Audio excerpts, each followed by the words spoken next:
दोस्तों, आज जो सारा हिंदुस्तान का हालात है, पूरे देश में किसी से छुपा हुआ नहीं है। दोबारा जो हम लोगों का देश में जो कहर नाजिल हुआ है, हम लोग तो इसको कहर इलाही बोलेंगे, जो कोरोना के शक्ल में आया है।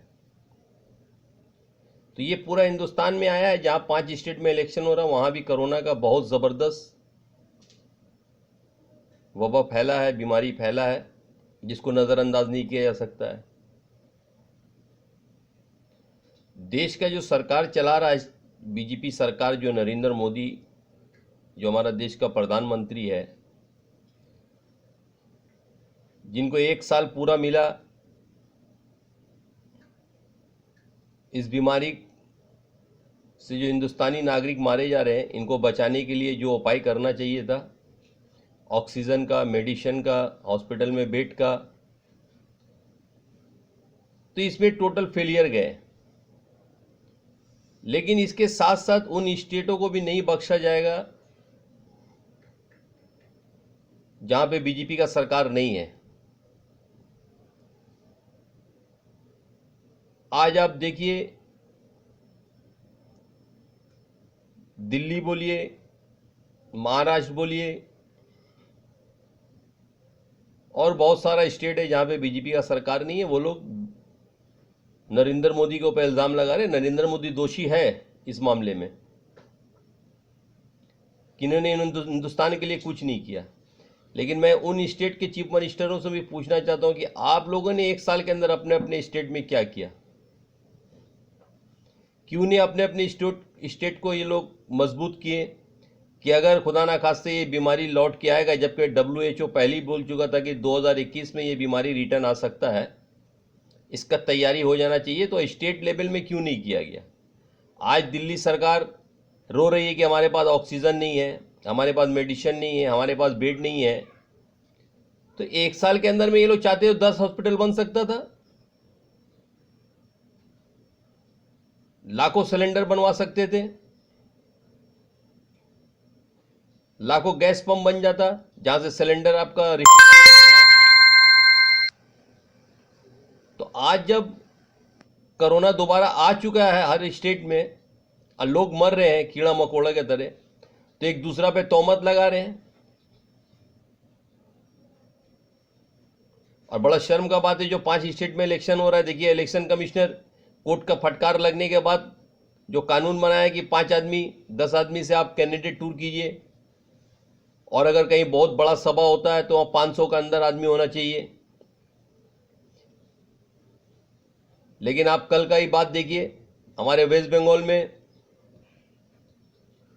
जो बीजेपी का एक नया नेता कोबरा मिथुन चक्रवर्ती आया है, ये मालदा साइड में एक सभा कर रहा था जहां पे 50,000 से ज्यादा लोग थे। तो ये इलेक्शन कमिश्नर इनसे पूछ रहा है कि क्या इतना आदमी थे? तो हमारा देश का क्या असर होगा जहां पे इलेक्शन कमिश्नर इतना अपाहिज हो गया है कि इनका हुक्म को भी नहीं माना जा रहा है। जहां 500 आदमी का ऑर्डर था, वहां 50,000 1 लाख आदमी का भीड़ लगा के मिथुन चक्रवर्ती शो कर रहे हैं। सबसे पहले तो उस एरिया का MLA का जो नॉमिनेशन फॉर्म था उसको कैंसिल करना चाहिए, बातिल करना चाहिए, और अरेस्ट करने चाहिए ऐसे लोगों को जो लोग देश के संविधान का धज्जी उड़ा रहे हैं। आज हमारा बंगाल का भी हालत बहुत खराब है कोरोना पेशेंट को लेके। हम लोग सोशल वर्क करते हैं, रोजाना हम लोग 4-6 हॉस्पिटल का चक्कर लगा रहे हैं।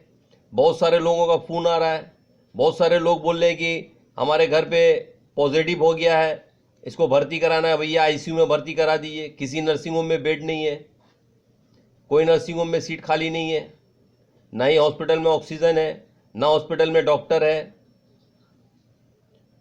तो आवाम को कैसे बचाया जाए? क्या इलेक्शन ज़रूरी है, वोट ज़रूरी है, या नेताओं को अपना गद्दी ज़रूरी है? तो हिंदुस्तान के साथ हर स्टेट का नेता भी वही कर रहे हैं कि इनको अपना कुर्सी प्यारा है और आवाम प्यारा नहीं है। बंगाल, वेस्ट बंगाल, कलकत्ता का भी अवस्था बहुत खराब है।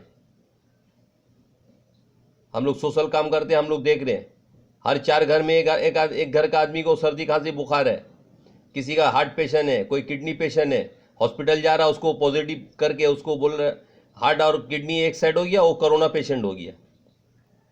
एक नर्सिंग होम में 25 से 30 हज़ार रुपया सिर्फ बेड का लिया जा रहा है, रोजाना का 10,000 रुपया दवा का, 40 से 45 हज़ार रुपया पर डे। एक कोरोना को अगर किसी पेशेंट को हो गया भर्ती कराई तो उसका चार्ज लग रहा है। तो जिनके पास ये पैसा है वो तो नर्सिंग होम में जाके इलाज करा ले रहे हैं, और जो लोग गरीब में डेली का 200-300 रुपया आमदनी करते हैं वो कहाँ जाएंगे? वो घर पे रह के ही मर जा रहे हैं। मरने के बाद शमशान घाट जा रहे हैं तो उनको चिता में जलाने के लिए 15 से 20 हज़ार रुपया खर्चा किया जा रहा है। ये हम नहीं बोल रहे, आज का पेपर में आप देख लिया, आज का पेपर में दिया हुआ है। शमशान घाट में उससे 5,000 रुपया लिया गया सिर्फ जलाने के लिए, आरती देने के लिए 3,000 रुपया लिया गया है। तो सब लोग इलेक्शन में लगे हुए हैं, इसके ऊपर कोई ध्यान ही नहीं दे रहा है।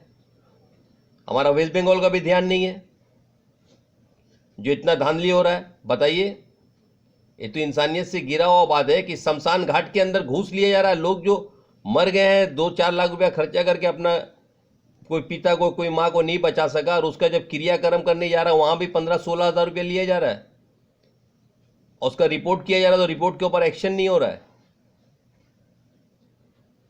तो ये जितने भी हिंदुस्तान के राजनेता हैं, अब तो हम लोग को यही समझ में आता है कि सब अपने गद्दी के भूखे हैं और इंसान को कीड़ा मकोड़ा समझते हैं। वैक्सीन नहीं है, आपका सिलेंडर नहीं है, ऑक्सीजन नहीं है, देश कैसा चलेगा? और हिंदुस्तान का हर स्टेट कैसा चलेगा? आज सारे नेता को चाहिए, हिंदुस्तान का जितना भी पॉलिटिशियन है, एकजुट होकर पहले कोरोना से लड़ना चाहिए, और जो आवाम है, जो जनता गरीब है, इनको कैसा बचाया जाए इसका रास्ता निकालना चाहिए। तो ये नहीं करके एक दूसरा पे तोहमत लगा रहे हैं और अपना अपना वोट का राजनीति कर रहे हैं।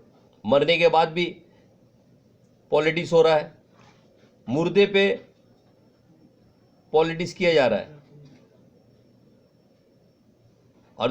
और एक मैं रिक्वेस्ट करूंगा पूरे हिंदुस्तान के जितने भी चीफ मिनिस्टर हैं, जहाँ जहाँ जिनकी सरकार है, जो पावर में है, कि जिस हॉस्पिटल में भी कोरोना पेशेंट है वहाँ सीसी कैमरा होना चाहिए।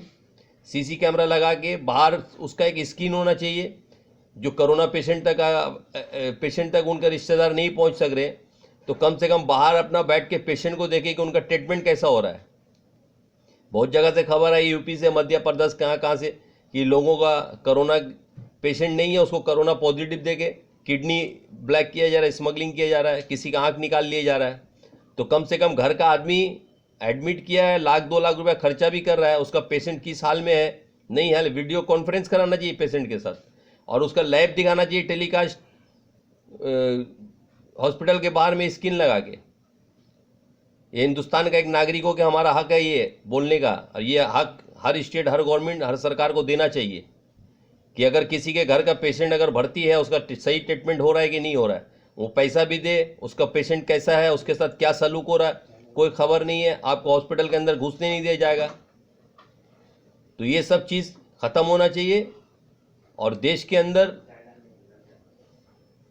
जो आपका ये बीमारी जो फैला हुआ है, आपका कोरोना वायरस, इससे लड़ना चाहिए ताकि ये बीमारी ख़त्म हो और इंसान बचे। जब इंसान बचेगा तो आपका वोटर बचेगा, जब आपका वोटर बचेगा तभी आपका सरकार बनेगा, तब आप एमएलए, एमपी और मिनिस्टर बन पाइएगा।